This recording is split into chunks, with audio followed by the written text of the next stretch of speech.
पंतप्रधान मोदी आज महाराष्ट्र दौऱ्यावर. मुंबई मेट्रो 3च्या फेज 1 सह विविध विकास कामांचं लोकार्पण. पोहरादेवीमध्ये नंगारा भवनाचं उद्घाटन करणार. बंजारा विशामध्ये नागरिक दाखल.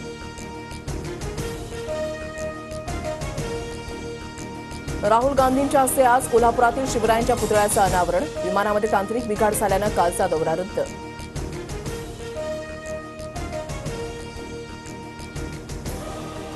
अजित पवार गटाच्या भायखळा तालुकाध्यक्षावर अज्ञातांकडून हल्ला. धारदार शस्त्रानं केलेल्या हल्ल्यामध्ये सचिन कुर्मी यांचा मृत्यू.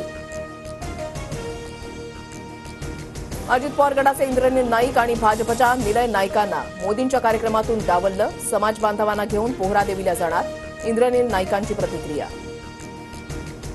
नंदुरबारच्या नवापूर तालुक्यामध्ये भूकंपाचे धक्के. कडवण परिसरात 2.2 रिश्टर स्केल भूकंप. नागरिकांमध्ये भीतीचं वातावरण.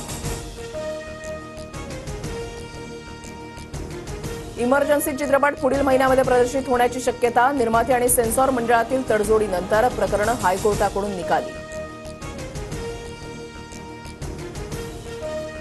हरियाणामध्ये संपूर्ण 90 जागांसाठी आज एकाच टप्प्यात मतदान. 1031 उमेदवार निवडणुकीच्या रिंगणात. 8 ऑक्टोबरला निकाल.